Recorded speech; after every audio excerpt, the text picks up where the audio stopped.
All right, what do you know about Bitcoin? Nothing. What do you know about Bitcoin? I don't follow it that closely. Do you own Bitcoin? No, I bought Luna. No! Who invented Bitcoin? Donald Trump. How many Bitcoin are there? A lot. That's a good answer. I invested some money on it not long ago, and then I lost it. How did you lose it? I don't know. Criminal activity. Non-fungible tokens. Who's Satoshi Nakamoto? Who's my what? This was in 2021. People had some disappointing takes about Bitcoin back then, but that was 4 years ago. What about now? With a new crypto president in a Bitcoin-friendly city, has anything actually changed, or are things just as cringe? Please tell me things are better now. Okay, so let's get into it. I walked the streets of Miami and I asked people 3 simple questions about Bitcoin. Do they know what it is? Have they spent it? And do they think it's important? Or they think it's just a hype?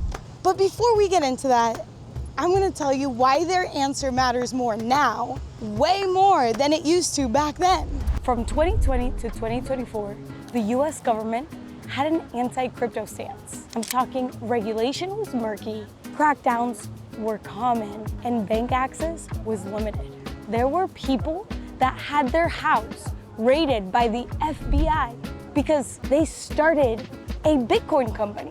That's crazy. But in 2024, everything flipped. A new president ran on a pro-crypto platform. He promised freedom, he promised innovation, promised that the US wouldn't be left behind.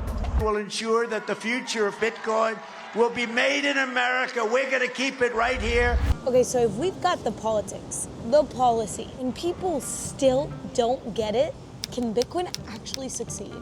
Is this thing doomed to fail? I guess the only way to find out is to ask. So let's go ask the people. All right, so do you know what Bitcoin is? Yes, What is it? it's a crypto coin. All right, have you ever used Bitcoin to buy something? I've bought in clothes with it, used services, so I've paid people hourly wage with crypto. Well, you said crypto. What type of crypto do you use? Bitcoin is one of the main sources of crypto. Solana is my favorite because you can trade meme coins on it, and that's what I do. What does Bitcoin mean to me? To me, it's just like a trade that you buy. It's a coin that people invested back in the day, pennies, and bro, that shit skyrocketed. And when that shit happened, like it inspired so many people to start opening their eyes into that stock trading world. Do you ever use Bitcoin to buy something? Probably. No, I haven't. No. And do you think Bitcoin is important, or is it just a hype? I think it's important because it's money. You own a Bitcoin, it's a status. What do you know about Bitcoin? Not much other than it's based on blockchain technology. You think it's just a hype right now, or it's actually... I think it's a little bit of both. Like for example, I think the recent studies, they say like 90% of all Bitcoin value are based on speculation. Do you know about Bitcoin? About what? Bitcoin. A little bit. What do you know? You can do Bitcoin and make some money. So do you like Bitcoin, yes or no? No. No? I know it's a cryptocurrency. I know it's been growing a lot. It might be unstable. Some people really love it or some people really don't trust it. I don't have much information on it. Have you ever spent Bitcoin? No, never. Do you know about Bitcoin? Bigly? No. No? No. Do you know about Bitcoin? I mean, I know it's a crypto. It's volatile. Have you ever used Bitcoin? Yeah. Yeah? Yeah. Because it's connected to like Cash App and stuff, so you just buy it. Do you know about Bitcoin? No, I don't. That's perfect. Thank you. What's up? Came to ask you the question. Do you know about Bitcoin? No. No.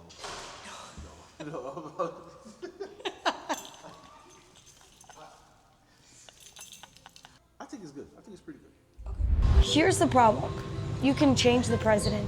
You can rebrand a whole city. But if the people on the ground still don't get Bitcoin, has anything really changed? What if Bitcoin was never supposed to be a top-down approach, rather a bottom-up approach? Person to person, community by community. Something that just spreads. Because all around the world, the places that people get Bitcoin the most are sometimes in the most unexpected places. Bitcoin adoption has to really come from the people. They have to not only want to spend it, but they also should want to earn it and they should want to denominate their life in it. I think the government has to allow Bitcoin adoption to happen on some level. There has to be a way to go from the fiat system to the Bitcoin system and then back to the fiat system generally within a nation state. I think the only way that Bitcoin circular economies sustain themselves is from the bottom up. But I really do think it's a bit of a cooperation. The government has to get the hell out of the way and the people have to really want this thing. It's the circular economies where I've really seen Bitcoin work.